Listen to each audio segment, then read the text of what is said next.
Welcome to this episode of the Mentor ESQ podcast. I'm really excited for this episode. It's going to be a very different episode. We're not going to talk trial skills in this episode, and we're not going to talk too much about law, but we'll touch on it. And today's episode, as you might have gathered from the title, involves car racing. And some of you may know, but most of you probably don't, that I've been a big sports car fan for most of my life. I was a kid growing up, always just enjoyed cars. And when I was in high school, my senior year was 1989. And I have this philosophy that for people that really enjoy sports cars, they always want what the hot sports car was when they were like a junior or senior in high school. And back then, I always liked Ferraris and I liked Porsches. And in the late 80s, Porsches had really cool 911s. Their 911s are always cool, but it was the sort of the classic 911 with the big whale tail and all that. And I always wanted one. And 10 years later, 1999, I had my first big verdict. And I won a verdict in a dental malpractice case. I got a $750,000 verdict.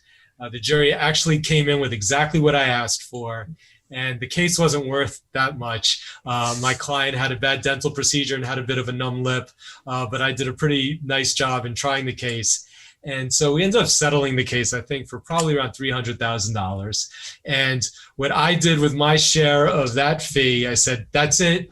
I'm a player now. I won a big verdict in Manhattan. I'm new on the scene, and I'm going to get myself the car I've always wanted. So I went online, I researched, and of course I looked for 1989 911, and finally I found it, and I got one. It was a white 1989 911 Targa, which is a convertible top that it's a hard top, comes off and goes back on. And I found it in Philadelphia. I bought it then for about $29,000. And that was now, 22 years ago. And I still have that car. And that is my baby. And I've taken care of it and given it lots of love and attention and really gotten into Porsche. And even have taken that car out on the track. So that's how my love started. And it's progressed from there to the point where I've gotten into high performance driving in something known as sim racing, which is driving in a simulator. And I've had the pleasure of meeting our guest today by way of getting involved with the Porsche Club in sim racing. And it just so happens, not only is he an amazing race car driver, but he's a lawyer as well. And I thought it would just be great to combine my love of cars with the law and have our next guest. And I welcome him now. Chris Paiz, thank you for coming to be a guest on the Mentor podcast. Oh, not a problem. Thanks for having me, Andrew. I do appreciate it. And I share the same, passion for cars that you've always had. And, for your 1989 911 is I have a 2016 GT4 that I ordered brand new from Porsche. It's not quite 22 years ago, but I guess it'll be there one day. But that's mine. I've had it since new. I ordered it. I waited for it. I checked every box. It's got some quirky features that many people, did not check, and it's mine, and it's got all those features, and I've had it, and I don't think I'll ever sell it. So I share the exact same passion that you have, and kind of the same quirkiness. Was that your first Porsche? No, my first Porsche was a 2005 911 Carrera S that I got my senior year in law school. I bought it in 2012, 2013. It was a 2005, so it'd been around 7 years or so, but it only had 7,000 miles on it. Wow. So whoever owned it before just parked it. I think it did 1,200 miles a year. And, I had been looking for a year. You know how the search is for these fancy cars is that search is half the fun, right? And so I was scouring everywhere, looking nationally. I didn't mind if it was in California. I'd have it shipped if it was the right one. And it just so happened it was an eBay seller that was selling the car 30 minutes away from. At the time, I was in Philadelphia at Villanova, and it was 20 minutes north of school. And so I was able to drive up there, take a look at it and say, yeah, this is the one. And the next thing I knew, I was driving around a 911. All you should see all my classmates, they were like, why is he in a 911? Like, wow, did he get an early offer at a big law firm? Yeah, no, it's funny because I was a little bit on the weird side. I got my JD MBA at the same time, but I worked for a while before I went back to school. So I was one of the older ones in my class. So all my friends were, 7 years younger than me at the time. And so when I started showing up in the 911, there were whispers, but, I think they understood that I was okay. So cool. Well, I went to law school, Brooklyn Law School. Nobody drove because it's in downtown Brooklyn. You take the train, so no one sees what you drive. And even if you had a 911, I don't know where you'd park it or feel comfortable parking. So, that's what I learned that real quick because I'm a Texas boy. I'm from Houston originally, and we've got space here. That's for sure. Philadelphia is tight in terms of space. And I just remember driving that. I drove that car in the winter and the snow, and there were some tight spaces, but made it through all of them. So when did you first find an attraction to sports cars? And was that, some people are attracted to the looks of cars. That always attracted me originally. I just loved the beauty of the sports cars and the sounds and the whole feeling of them and the aura. Some people are very technical and just love, working on engines and suspensions. And I'm not handy that way at all. I wouldn't risk anyone's life getting in a car that I would attempt to work on. Yeah. And some want to do it to compete. They start off, as you know, in racing, driving go-karts and working their way up. Where did you start and at what age getting into cars and why? Probably my parents. Some of the earliest memories I ever remember were sitting with my parents I must have been 4 years old. I don't know. As early as people can actually remember being a kid, having little Matchbox cars. And I would go around everywhere. It didn't matter where it was. I'd have a Matchbox car in each hand, little me. And it'd be restaurants, anywhere. And I can remember sitting at a restaurant, multiple restaurants with my parents, waiting on our food. And I would take the little sweet and low packets that would be stuffed, for coffee over there on the side. And I would make a track, like an actual racing track with them. And those would be the curbings. And I would take my little Matchbox cars and I would, drive them around. And for me, it was that sense of something about cars. Obviously the way they look is important. The way they sound is important. But that idea that, here's a human, here's a man that can go jump in a mechanical device of some sort and basically drive or compete or do something beyond what they would be able to do without it, right? Like piloting a jet or something like that and doing aerobatics, but on the ground. And that idea just fascinated me as a little kid. And so much so is when I grew up with PlayStations and stuff like that. And what really kind of sealed the deal for racing and just competition on that type of scale was Gran Turismo. The original Gran Turismo 1 and Gran Turismo 2. I spent hours and hours and hours of my childhood playing those games and racing those games. And it had always been a dream of mine to be able to do that in real life. I just never knew how. And in fact, when I was younger, the sport I competed in was golf. I played in college from my school, my university. So I never really got into the racing thing until, frankly, after law school is when I kind of started getting back into it, the whole car thing and driving on tracks and such. But I always wanted to do it. And in fact, there's a picture of myself in, I want to say second grade, during a Halloween event, and I am dressed up as a race car driver. And that basically just was a foreshadowing for the rest of my existence, I guess, because at the end of the day, I don't know if you share the same kind of approach, but for me being a lawyer or me working and being a professional is a way for me to get behind the wheel of a race car. And so I treat it as such, where some people maybe have sponsors that are supporting them to go race. I view myself and my job as my sponsorship to enable me to race. So that's where I really get my passions from. Maybe one day I'll be able to meld the two where I'm actually working and doing the same thing as the passion.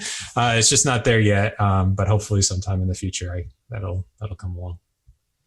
So give us an idea of how much time you spend behind the wheel in some type of competitive situation, and whether that is in sim racing, which we'll talk about, or in IRL, I think is the phrase, in real life racing. Yeah.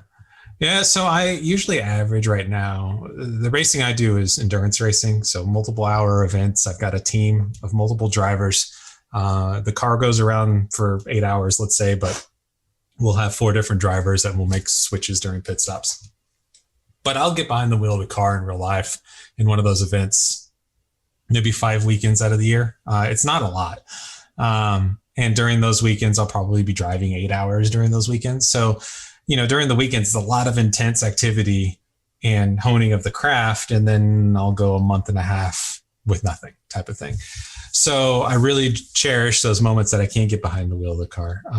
But that's one of the great things that is sim racing is, any given evening, in 5 minutes, you can be in Brazil racing at the track down there in Sao Paulo that Formula One races at, or in the next 10 minutes, you could be racing at Spa in Belgium, and in different cars. That's just unheard of. So can you explain what sim racing is? Because it's a phrase that's thrown around a lot and for people who know it, but a lot of people have no idea when they hear the phrase sim racing. What is that? Can anybody do it? Is it a video game? Can you explain really what it is, sort of how it came about, and at what level it's used now and by whom? Yeah, absolutely. So sim racing is, we've got what maybe lay people would think that aren't actively racing or in the community may think of a racing video game. The Gran Turismos that I mentioned before on the PlayStations, those are definitely racing video games. It's a video game and you race in it. Sim racing is the next level off of that. And basically what the goal is the program itself is trying to create a simulated environment that is simulating the characteristics and dynamics of a race car on a racetrack. And in sim racing games, if I want to call it that, and maybe to put them both together, you've got different degrees of the quality of simulation. Maybe lower end simulator games or video game, more on the video game scale, would be what we call an arcade type game.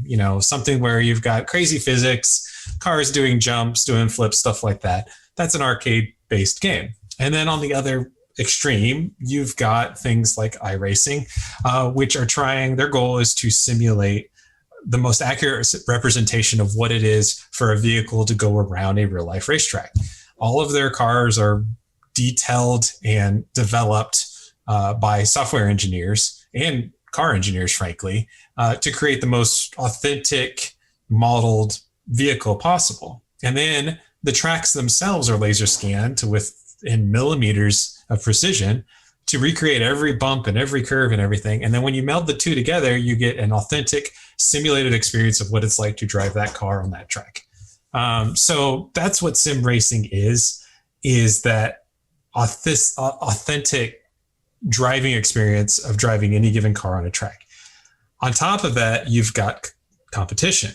So in those arcade games that I referenced before, you can have a competitive league or something where drivers are competing against each other, but they're competing within the rules of that piece of software. iRacing has the same thing. They've got leagues and other things that are used for their simulation.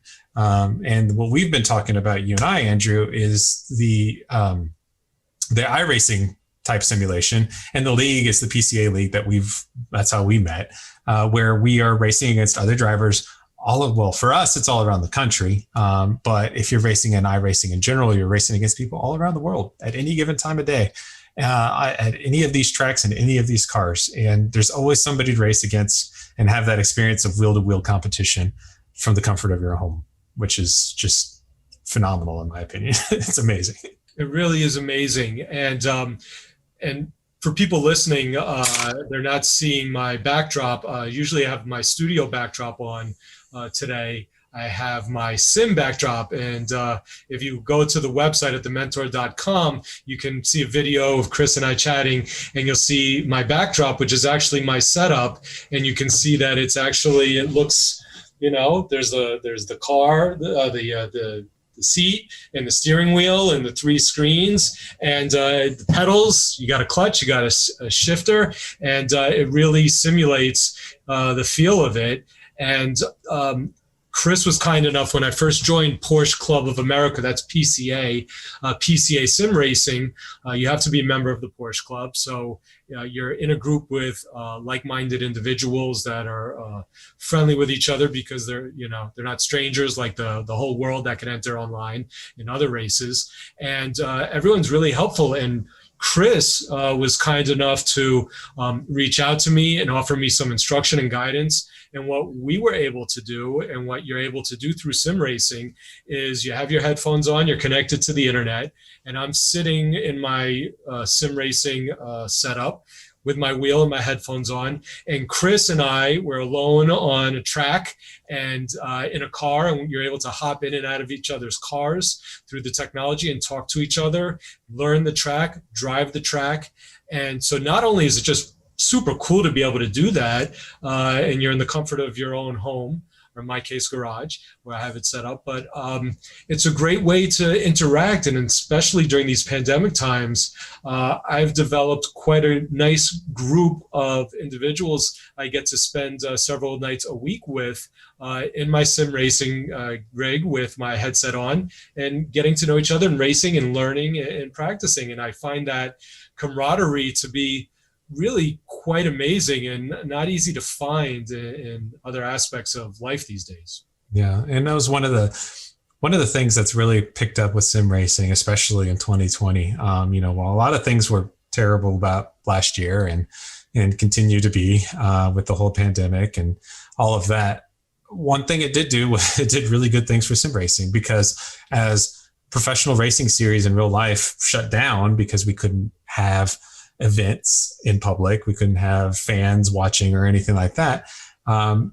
Professional racing events and leagues started going to the virtual world, and NASCAR, which everybody's familiar with that organization, actually hosted professional NASCAR races in iRacing. And you had the pro NASCAR drivers in their own rigs at home, all connected, and had a virtual race.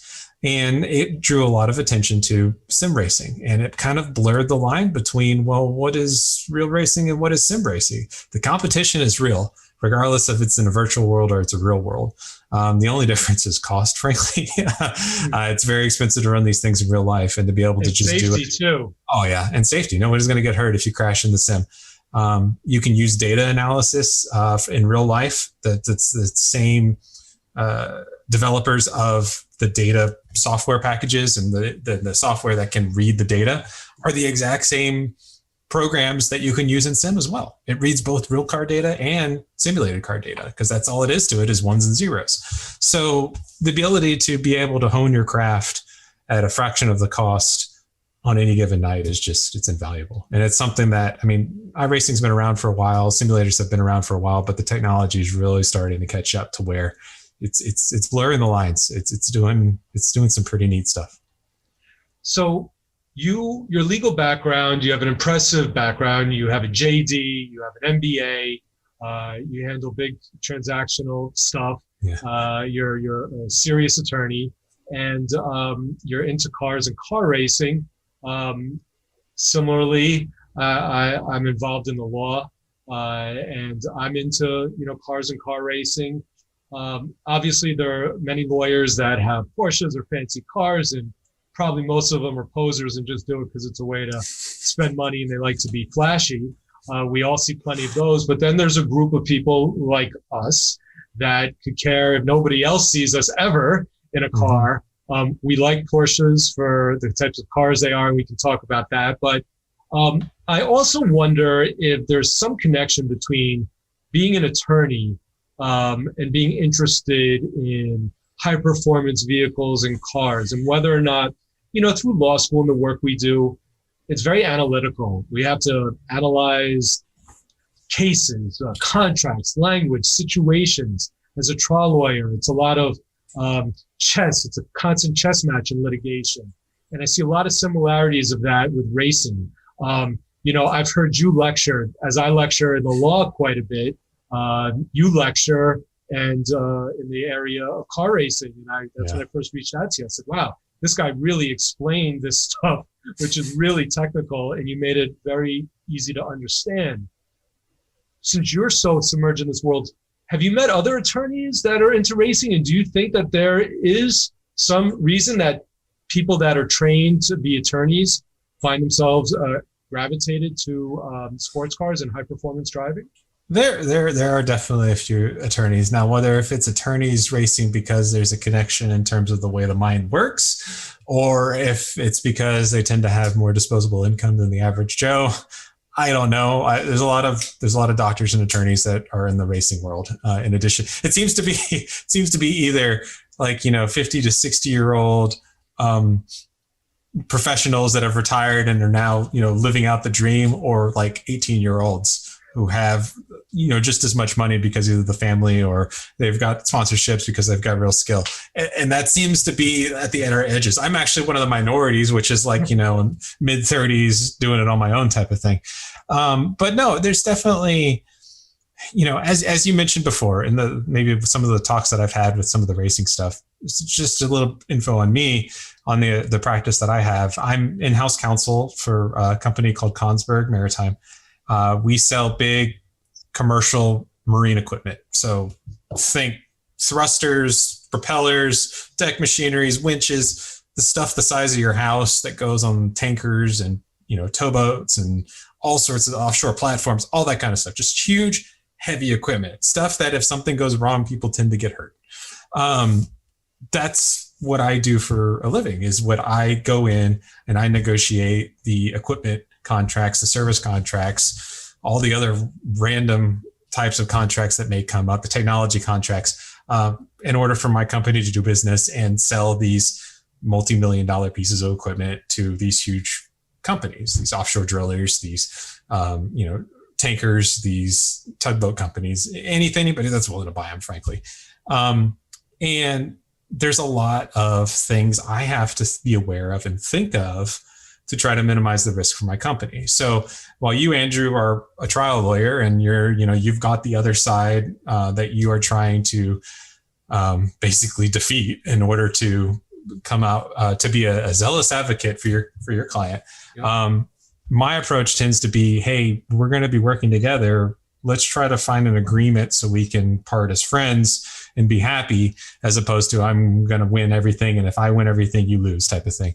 So it's a little bit of a different approach, but there's a lot of teamwork between your opponent and you. And I can take that to racing in the sense that, especially endurance racing, and that's maybe why I'm attracted to endurance racing, is it's a lot of give and take. On lap one of an 8-hour race, I can't win the race, but I could definitely lose it. So I need to work with the folks that are around me, even though they're my competitors, try to make it so we can go as fast as we can to maybe drive away from the rest of the field. And then later on, when I get a feel for how they're driving and where I can get my advantages, then I pounce. And that's probably similar to what I do in real life as well. I work with our customers, see what risks they need to mitigate. I know what risks I need to mitigate, and basically propose a solution that meets their requirements, while knowing full well what I need to do and what I can do to minimize my company's risks, and make that proposal. They're like, hey, that's fantastic. That helps us what we're doing. And when the whole idea is I've minimized my risk and more because I know what their level is, type of thing. So similar kind of idea, I guess. I don't know. That's a little bit of a round way of kind of describing it. Hopefully that made sense. Yeah, it definitely makes sense because, before I got into some of the high performance driving and really learn, and I'm still clearly learning a lot about what's involved in racing, especially spending, several hours each week in the simulator racing with people like yourself who are at the pro level and I'm at the rookie level now, is what's involved. And it's hard. And there's a lot that's involved. As a layperson, you turn on a race and you see people are big NASCAR fans and it's huge, and people into Formula One. And some people may say, what's the big deal? It's like people just going fast around a track, and wow, Danica Patrick, it's cool. She's a woman. She drives fast. So, if you can drive fast, you can be a professional car racer. And it's just not the case. There's a reason that people are going fast, because there's weight balance, there's, speed, there's when you brake, when you accelerate, how you handle situations. You have to be on point and be so focused. I find even in the sim racing we're doing that, for a moment, if someone talks in my ear and I lose focus for a fraction, I'm off the track and I'm like, what just happened? So I guess, do you find that the people that are at the top in racing, whether it's sim or real life, are usually on a higher scale of intellect, are usually pretty bright people, and that you have to have a certain high level of intellect to really get it? Yeah, there's definitely a base level. At least there are people with inherent talent, in my opinion, that for some reason you put a round thing in their hand and things that they got to push with their feet and they can go quickly, right? But where that would probably get most people by, I'd say maybe 20 years ago in racing, that's not the case anymore. Everybody that's competing, at least professionally, and I'm not a professional, I'm definitely an amateur, but those that are doing it and getting paid to do it, in order for them to maximize it and be better relative to their competitors, they need to take the next step. They have the talent. Every single one of them has the talent. But in order to get that edge and that over their competition, they got to go into the analytics, because what we say is data don't lie. It just does not lie. You may say, hey, I'm braking at a certain point going into a corner every time. But then when you pull up the data, you find out that you're 3 feet early, and we're talking that far, right? Yeah, that's 3 feet that you could go 5/100ths faster that lap if you broke 3 feet later, type of thing. Because if you're not doing that and you're not looking at the data, your competition is, and they're just as talented as you. So to bridge that to the legal side of things, right? It's the same kind of concept. You may have an inane concept of the law. You may know things forwards and backwards. You may know everything there is to know about tort products liability, right? But if you don't go that extra effort and research and look at the most recent cases to see if there's any holes in your argument, right? Guess what? Your opponent on the other side is going to be doing that. And when it comes time to actually perform, the law, but you don't know of that one case. And maybe it's because you didn't spend that extra time to find out that one thing. And those are the things that tend to come up and bite you, right? It's the same thing in racing. The guy that's putting in all the effort and doing all the work he can, even on an analytical scale, is the one that's tends to come out on top. And when you look at racing, and I'm the same way, if I'm watching racing on TV, it's boring. It's just cars going around in circles, right? But the driver that's behind the car is taking this 2-ton vehicle, or well, they're usually not 2 tons, so 1.5 ton vehicle of metal, and they are lap after lap hitting I have a poker chip in my hand, hitting that point every single time on a racetrack, lap after lap for hours and hours. That there's skill involved, and it's just an innate talent that you've got to have, at least to begin with. But then the analytics go on top of that, and you have to have that intellect to be able to understand what squiggly lines and graphs mean when you're looking at the data. That's amazing to me. And I never knew that. And I'm still learning. And just, for you to say that they're hitting a mark the size of a poker chip in a car going, over 100 miles an hour each time consistently, I never realized that it's a matter of inches really makes a difference in these races. Yeah. When we do instructing in real life, with the PCA, and we get a student who's, a green student or something like that, and we'll be driving and I'll be riding in the right seat, and we'll go around You're an instructor. Can you explain what that means? Yeah. So all an instructor means is that if, say, you're a member of the Porsche Club, and a lot of car clubs, BMW has their own car club as well, and there's usually a Corvette club as well. But high performance driving events are the weekends that you can take your sports car, or sometimes people bring their SUVs, like a Porsche Cayenne, to the track with the Porsche Club, for example. And if you're new to the track or you're a beginner, you've only done it once before, you'll get paired up with a driving instructor like me. So I would be riding in the right seat, the passenger seat, while you drive around the track. And we'll have communication devices so I can talk to you while we're going at speed in our helmets. And, I will be critiquing, or I'll be describing things to think about while you're driving at the track. Obviously, I'm not trying to overload you with information while you're piloting this 2-ton vehicle at 150 miles an hour, but just enough to try to get you around the track both safely and quickly. And one of the things that you see, especially with new drivers, is, they'll go in for a corner, they'll turn into a corner, and corners tend to have curbing along the edge of them. And they will miss the curbing, which is the apex of the corner, which is the tightest point of the corner. They'll miss it by, 6 inches, let's say, or a foot, right? And you say, oh, that's not a lot. That's just a foot, right? That's like the width of a tire. Yeah, that's 1/10 of a second or 2/10 of a second, depending on the corner, right? So you'll tell them, you're like, you missed that by a foot, or you missed it by 6 inches. And they'll say, well, isn't that good enough? And I'm say, no, we want you to be on it. We want you to be within a millimeter of it every single time.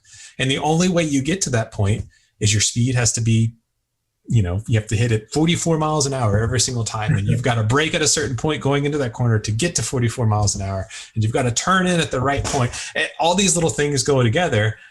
And you have to do that lap after lap after lap after lap after lap. It sounds like insanity. I mean, why would somebody want to do that? What's the pleasure in saying, oh my God, I have to get within a few inches each time and I'm going to do this lap after lap? I mean, what's the fun in that? It's that strive for perfection, because I can probably count on one hand laps that I've done to where I think I did it perfect, at least to my ability. And even then I probably could have done something a little bit better.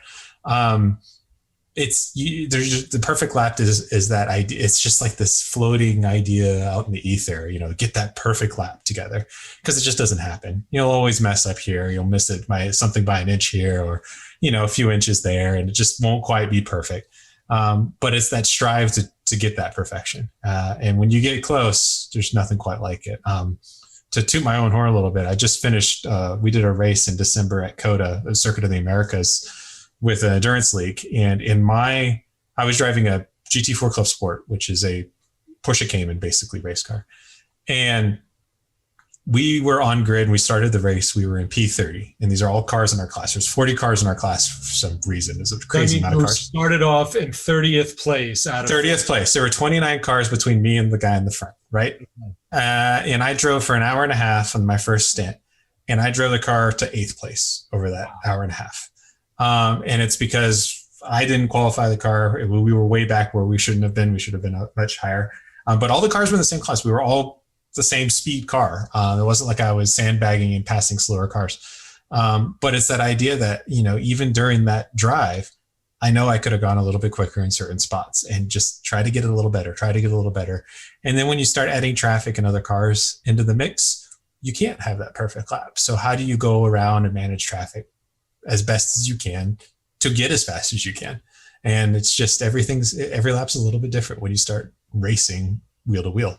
And I guess that's why I enjoy it so much. When I'm out there, I'm not thinking about anything else.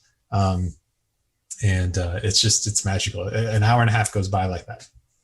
I preach, my listeners will know I preach quite often that it's really important that you find a way in your life to clear your mind and to do activities outside of the practice of law, outside of the work you do, because it's stressful.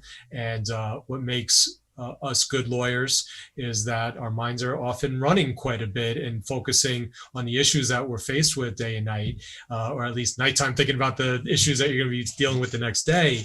And that it's important to do exercise, to work out, to find activities that you can clear your mind and escape your mind for a few moments. And just as you said, I find that doing that with driving high performance vehicles in a sim situation or in real life, you're so focused on it that it's so mind clearing, and it's not that easy to get your mind clear.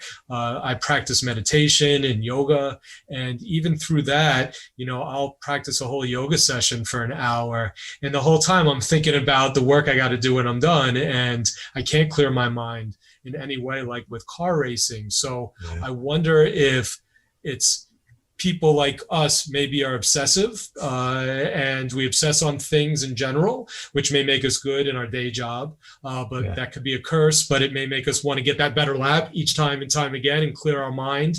So maybe that's sort of the trying to get to the genetic makeup of our client here. I think you're hitting on something pretty profound. The idea that, you always hear you go to work, you do your work, you do everything, but when you come home, you need some time to switch off, right?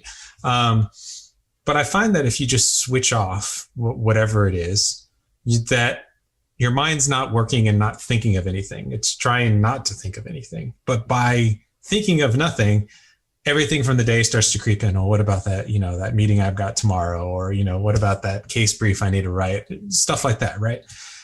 In my opinion, maybe it's better if when you switch off, you're not switching off in that sense. You're just switching off the idea of work, what you do for your day job.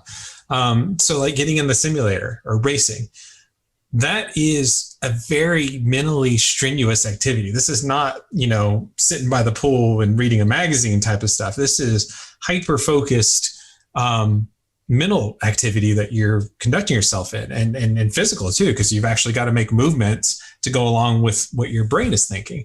But I think that activity with the brain doesn't allow for the day's worries and concerns to come in because you're focused on something else.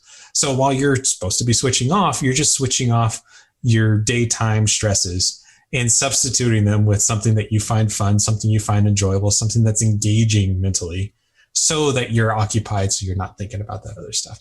Other people may, do it with crocheting, or they may do it by going play golf, or, racquetball, or something, like you said, working out.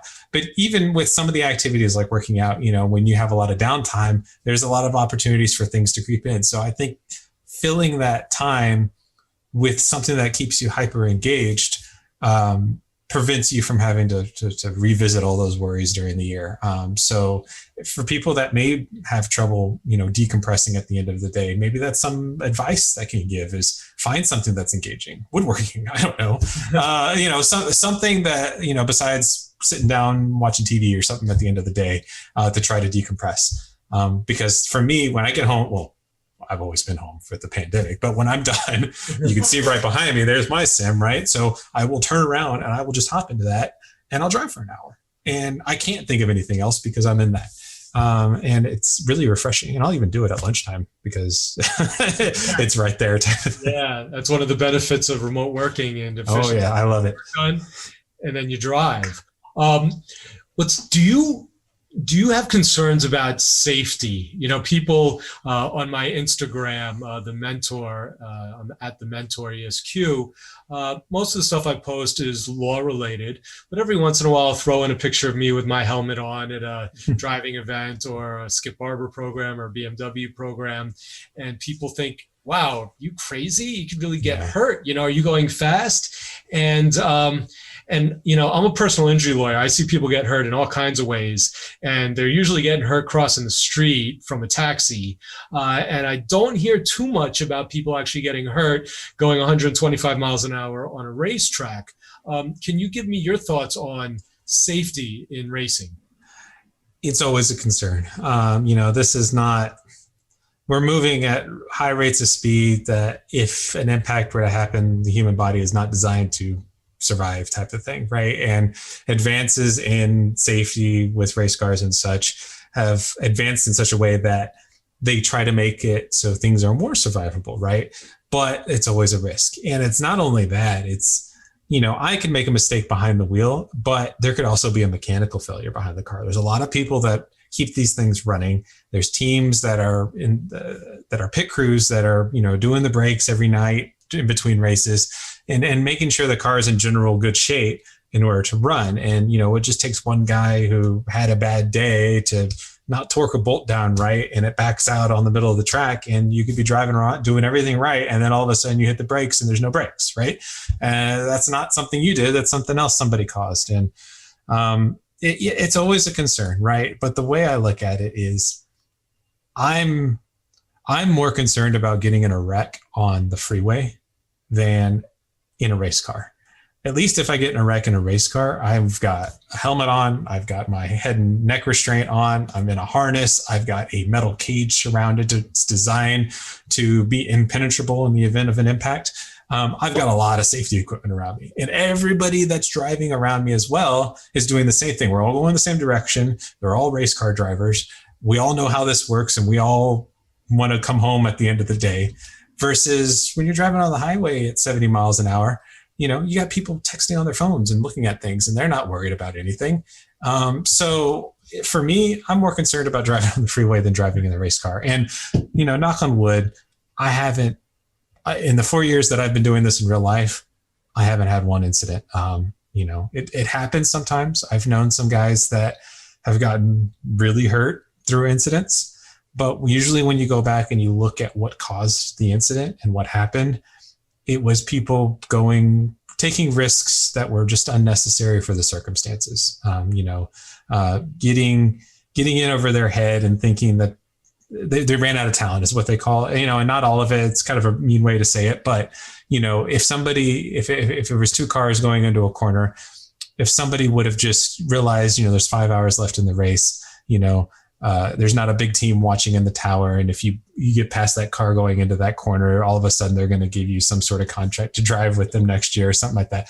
People take it in perspective and realize the risks that you should be taking relative to what is at stake. Then, a lot of incidents wouldn't happen. So, like I said, I've been thankful that nothing has happened. But frankly, when I put that helmet on and I get in that car, any concerns I had, they're out the window. When I'm sitting there waiting for my guy in pit row to say, go, go, go, that's it. I hit go and all the concerns are gone. I'm not thinking about getting hurt. I'm not thinking about how much this would cost if I put this thing in the wall. I'm not thinking of any of that. I'm just thinking about driving at that point.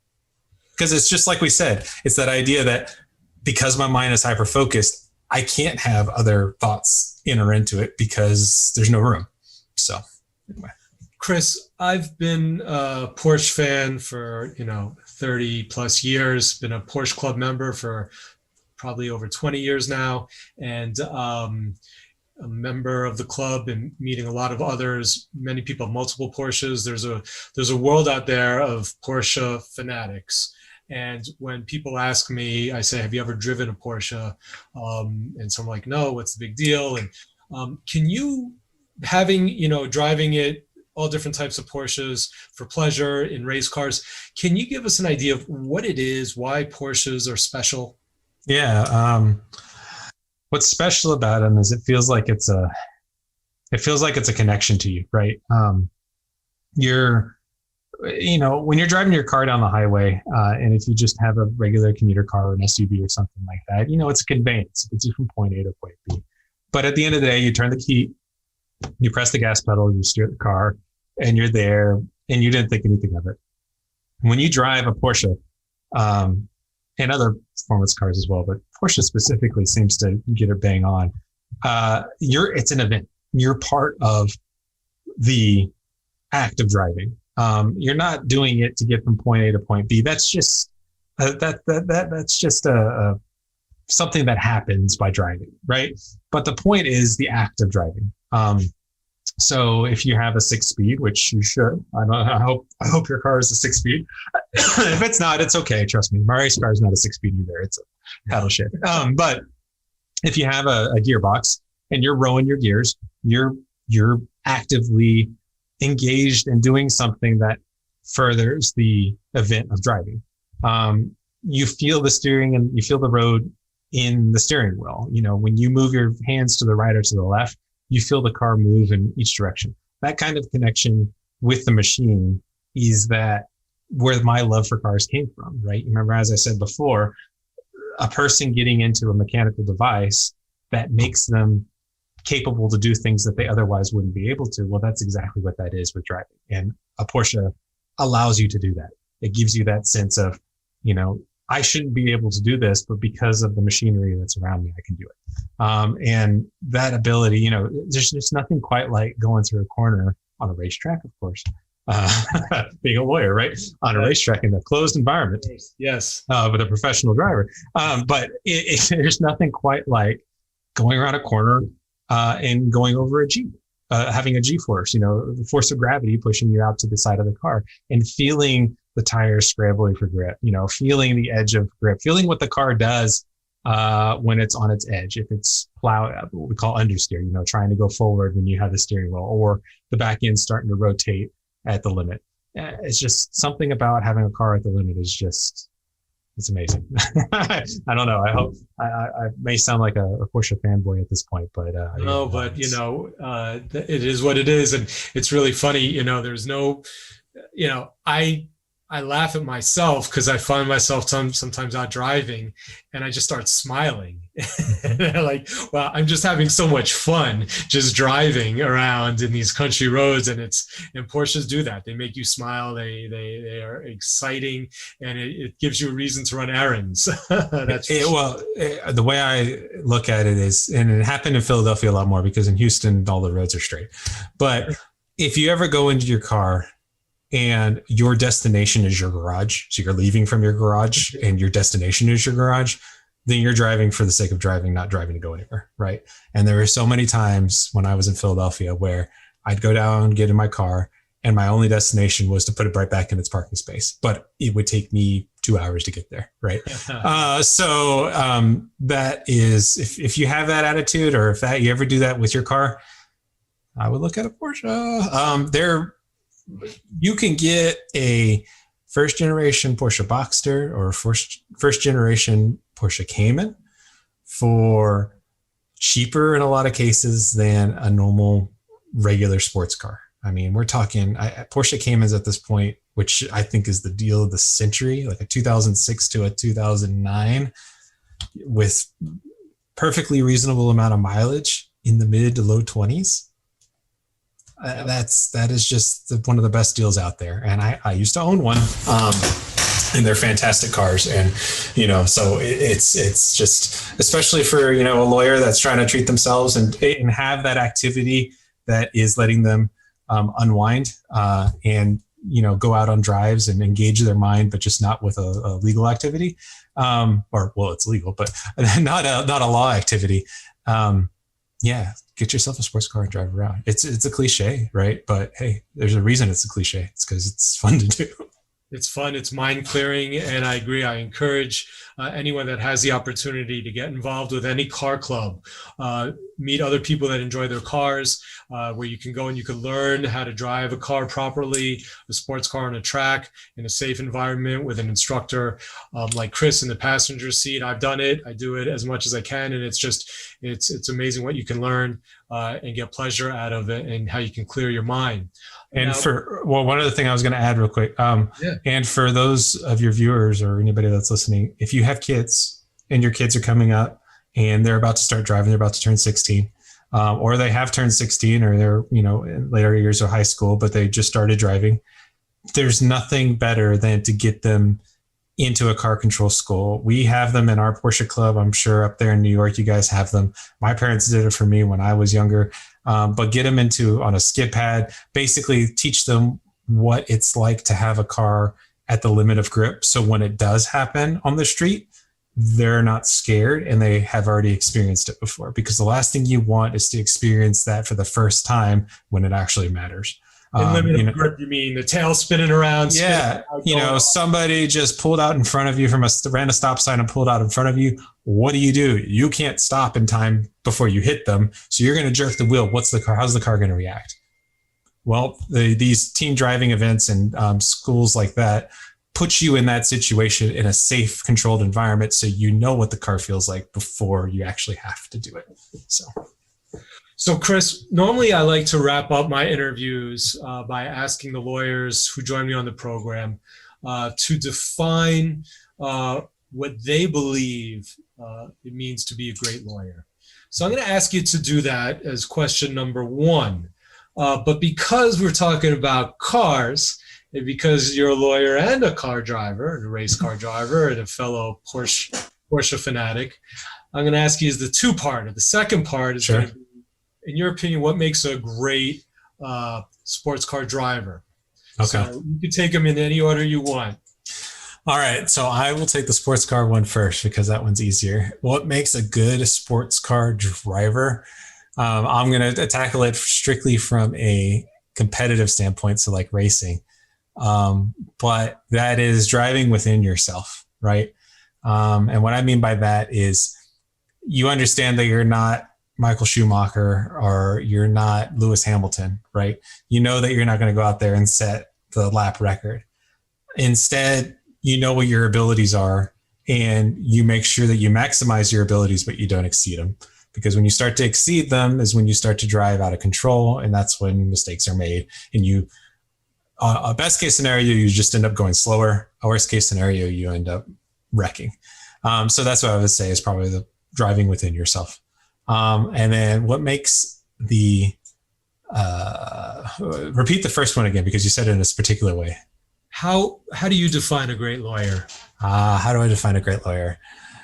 I want to say a great lawyer, I'm going to take it from my perspective, because I think it's different for trial lawyers and for transactional lawyers. But for me, a great lawyer is one that is taking a practical approach. So practicality. All day long, I can argue why I would want to limit my liability on a given contract. And I need it to be that way, right? It has to be that way. My company's mandated that my limitation of liability is X amount per contract, and I can't go a cent over it. Well, if the equipment I'm selling in this instance has not failed in the past 50 years, or we've never had a failure or type of that, and the chance of failure is so remote, am I really going to potentially throw away a contract because of that requirement? I don't know. And the ability for me to be able to be practical, realize all the context of the situation where I would want to achieve a certain goal and a certain argument, but maybe in the context it's not necessary. That ability to be able to pull back and fight to live to fight another day, so to speak, and choose my battles. I think that makes, at least for me, a transactional lawyer a good lawyer. That's a great definition, and it shows your wisdom. I believe wisdom, I don't think you get it in your 30s, so you're pretty wise for a young man. But I've been sort of discovering wisdom as I've been getting older, and it's sort of looking back and sort of seeing things that you can be practical about. And I think your definition of a great lawyer, having that sense of practicality, knowing what the goal is and not being, so blinded to one direction, but thinking outside the box, being smart, making sense is so important to have as a quality to be a great lawyer. So I thank you for bringing that in as a definition. And I learned it from, and I think it probably goes along more aligned with your podcast on a usual basis, but I had a great mentor. And I studied, and under his tutelage, he kind of showed me the ropes of what we do and how we do it and how he handles things. And that was one of the things that I picked up really quickly was his practicality, where, his mandate said X, but he realized that in order to get a deal, he needed to do Y, and that he wasn't risking X by going after Y. And it really rubbed off on me. And so that's something that's really important, is that mentorship. I know a lot of younger folks, and myself included, maybe you as well. When we were younger, we were gung-ho, we knew everything, and we were going to go out there and we're going to change the world, right? No one can tell me otherwise. But be able to swallow that pride, to learn from someone that's already walked the walk already, you can put yourself so much further down the road than if you tried to walk it all on your own. It's great counsel. And it's the reason that I do now what I do, as being a mentor, having the Mentor podcast, lecturing on topics for other lawyers. It's important that we as attorneys, we're part of a community. It's important that we mentor each other. We can always learn from each other. It's important, no matter how long you've been doing something, that you ask questions. You have been a mentor to me in my sim racing rookie career. You've been kind enough to teach me. And just what you say, learn to drive within your limits. Go slow to go fast, as I'm learning a lot of the importance of that, which means you slow down through those turns, and that'll help you to drive the laps a lot faster than trying to skid your way through. So I thank you for your mentorship, and I know I'm going to keep diving into it as I try and improve and follow in your fumes on the racetrack. Absolutely. We'll have you beating me sooner or later. Trust me. Chris is a very, very fast driver, folks. He is on the pro level, and he's lightning fast. He's up number one in these races. But Chris, thanks for joining me. It was so much fun to be able to talk cars, and try and tie in the law a little bit. I know we went a little light on the law, so I hope you all will forgive us that. But it is fun to talk cars. And to share the enjoyment that we get from them. And you certainly express that, and you're giving a lot back to the car community in your lectures that you give and explaining things. And so I appreciate that. Not a problem. And I enjoyed it. Thanks for having me on, Andrew, and hope to maybe do it again sometime soon. That would be fantastic. And thank you, everybody, for joining us on this episode of Racing Cars and the Mentor Podcast. And we hope to see you on the next episode. As always, I'd really appreciate it if you'd share this episode with those classmates, colleagues, and friends who you think would enjoy it. You know someone that likes to drive cars, definitely share this episode with them. And I'm always looking to expand my circle of colleagues and lawyers that I can network with. We can refer cases back and forth. We can workshop things. And today I will add in fellow car fans. Reach out to me if you want to talk about sim racing, and I'll be happy to talk about that. And I can put you in touch with Chris. I'll put some contact info out there if you want to speak to him about the law or about cars or about Porsches or racing. I'm sure Chris would be open to hearing that as well. Absolutely. All right. Thank you, and see you all soon.